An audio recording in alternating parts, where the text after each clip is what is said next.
Thom Hartmann here on the news. You need to know this. Congress hasn't done much this year, but House and Senate negotiators are close to a deal on fast-tracking the TransPacific Partnership.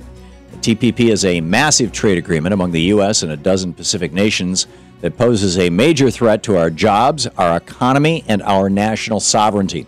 It would allow corporations to challenge national laws if they believe the regulations pose risks to their raking in massive profits.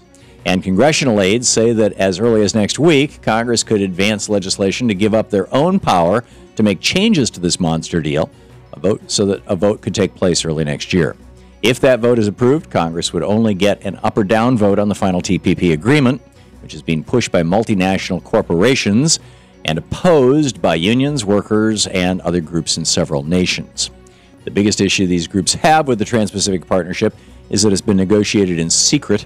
Trade officials and corporate lobbyists have drafted the agreement behind closed doors away from public scrutiny, and the sections that have been leaked consistently put corporate profits and corporate power ahead of human rights.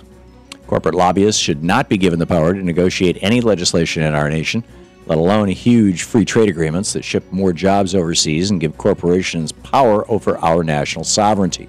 We don't need free trade, we need fair trade. We must act fast to stop the Trans-Pacific Partnership before it's too late. In screwed news, another government shutdown could be right around the corner. The next budget deal deadline is December 13th, and it's already on shaky ground. 18 Republican House members sent a letter to House Speaker John Boehner urging him to bring up a clean continuing resolution, which would keep in place the next round of sequester cuts. In that letter, they accused Democrats of feigned concern over national defense in order to distract attention from the disaster that is Obamacare. But Democrats oppose the current deal because it doesn't extend long-term unemployment benefits, doesn't close any tax loopholes, and includes another round of budget slashing for social programs. If this deal falls apart, we could be looking at another government shutdown by January 15th and the economic backlash that it could bring about. The last government shutdown cost our nation at least $2 billion in direct costs and at least 120,000 private sector jobs. And it weakened global confidence in the U.S. economy. There's no telling what price Americans will pay for the next one, and they're calling on Congress to pass a budget. In the best of the rest of the news, the World Bank wants everyone to have health care. Last Friday, the president of the World Bank, Jim Yong Kim, made the economic case for universal health care. He said that the World Bank is partnering with the World Health Organization to drastically cut the number of people who fall into poverty because they can't afford medical care. Together, the organizations are pushing to reduce the number of uninsured people by 50% by the year 2020, and their goal is to eliminate this problem by 2030 worldwide. To reach that goal, these organizations are advocating more nations implement universal health care, and they say there's not just a moral reason, but an economic one. Kim used Japan as an example, explaining that when that nation implemented health care for all, many people thought that Japan could not afford it. However, economists say that the move actually strengthened Japan's middle class and provided a boost to their economy. Our nation only recently started to implement the Affordable Care Act, but it's a good first step on the path to universal health care. According to radcast.org, we're seeing elevated readings in the Southwest and Midwest, and it could be coming over from Fukushima. Near the East Coast, Taylor, South Carolina is reporting levels of 43 counts per minute with spikes to 71. And Gainesville, Georgia is at 65 with spikes to 84. In the Midwest, Frederick, Wisconsin is hovering at 47 counts per minute with spikes to 74.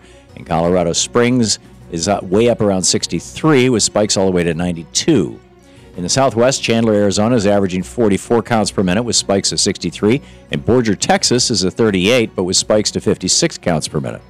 Readings on the West Coast are slightly calmer, with Seattle, Washington at 32 counts per minute and North Portland, Oregon at 33 with spikes of 59. Radcast.org reminds us that their alert level is 100 counts per minute, and they are monitoring radiation levels closely to keep us informed. And finally, they say you can't judge a book by its cover, and that means we shouldn't judge a person by the clothes they wear or the places that they choose to get dinner. Bonnie Kaltenborn was a regular around Lincoln, Nebraska soup kitchens, and most people believed she was homeless. So her 24 favorite charities were quite surprised to see that she left each of them $20,000 in her will. Some checks went to the very shelters that provided her meals. Others went to national health organizations like the Heart Association and the Leukemia Society. People who knew Bonnie were utterly surprised that she had saved that kind of money for charity, as she was never seen without her trademark blue parka or tattered gloves that were patched with duct tape. She purposely saved every penny to pass on to organizations that help the less fortunate and never asked for anything beyond a hot meal. Bonnie's story helps us remember that heroes come in all shapes and sizes, and that we should never judge someone over a pair of duct tape-covered gloves. And that's the way it is today, Monday, December 9th, 2013. I'm Thom Hartmann on the news.